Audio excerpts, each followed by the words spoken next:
Welcome back to the Gold Coast PPA125 here. We've got our women's semi-finals with Sahra Dennehy and Selina Turulja. I'm Daniel Kuznetsov and I'm joined here by Ollie Gray.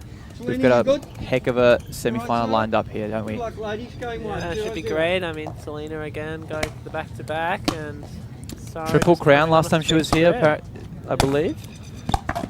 Yeah, I was lucky enough to be here live and watch it happen, so let's see if she can do it again, hey? And I mean, Sahra's playing a completely different level of pickleball this year. She's just come fresh from the US, playing MLP and PPA there. PPA signed athlete, and no doubt she is going to be showing her guns in today's match.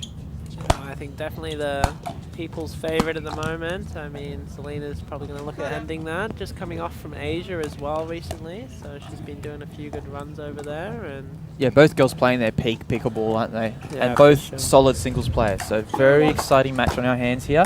Sahra Dennehy having some comfortable wins on the way up to the semi-finals, defeating Millie Smith 11-0, 11-2, and then Aria, the Victorian, 11-1, 11-6. But Selina also very comfortable wins with the first match in the round 16, 11-0, 11-1. And then 11-2, 11-4 against Taya Cross, which is a very comfortable win. yeah, I mean, Taya's also playing great. I mean, training a lot and playing a lot of the PPA here, so definitely a good one to get. So, yeah. Yeah, road to the semi-finals here. Selina Turulja losing the least amount of points, so she's obviously pretty comfortable. Yeah, I mean, I spoke to her before one of her matches earlier, and funnily enough, she's one of the few players that actually prefer the other end. So most players currently been preferring the end she's currently on, going against the wind, but yeah, she's stating how much she enjoyed going with it instead of against it. Yeah, I guess it really depends on how much spin you play on that ball. Obviously, Selina plays a little bit flatter to most females, whereas Sahra has a lot of spin on her shots. So she's going to favour this side. That wind's going to help that ball really kick up against Selina there. Yeah, just really coming to the net and taking control early there. I mean, it seems to be the common play from Sahra today. So see if it'll stay a pattern or if Selina can adjust and get there faster. That's it. And look, today's common denominator has been that wind. It's just equalising the match a lot. So it's anyone's game here, but I have noticed it's just died down a little bit since the last men's semi-finals, the match previous. Selina just getting a little bit too comfortable on that kitchen line.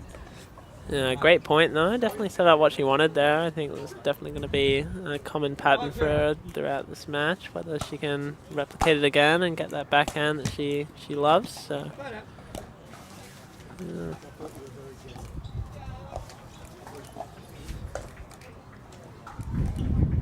Verified.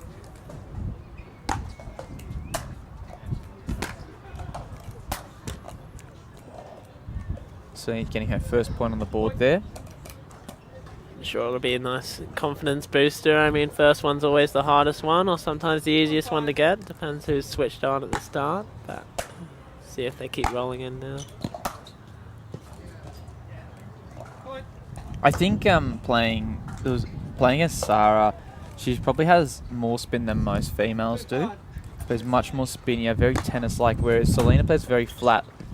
And I think it's just an adjustment when you are playing against Sahra to handle the spin and realise, actually, that ball's kicking up a little bit more than I anticipate. Time that ball a little bit more in front. So we've seen Sahra get some really good, strong starts to each game, especially each match at the beginning. Just getting 5-0, 6-0 leads there. I think it's also such a good serve. She always is so deep and so spinny. It's so hard to, I guess, kind of adjust to the start. I mean, I know I personally struggle with deep and spinny serves, so I'm sure everyone else does too.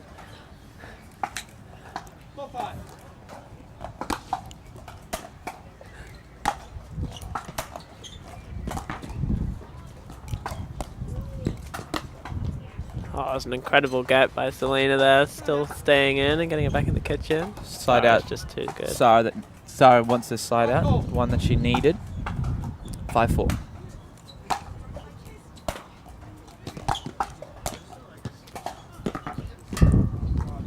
volley there. Changing in at 6-4. We've got PPA rules, global PPA rules. Yeah, She's definitely giving the clinical. stare. I can see she's giving David J, our head referee here on this centre court, the stares. Like, hurry up, give me the ball. I want to finish this match off and go back into recovery before the final. And the win. Speaking of final, the winner playing Caitlin Hart, who defeated B Massey there 11-7, 11-3 in the other semi-finals on grandstand court. 6-2 or 7-2.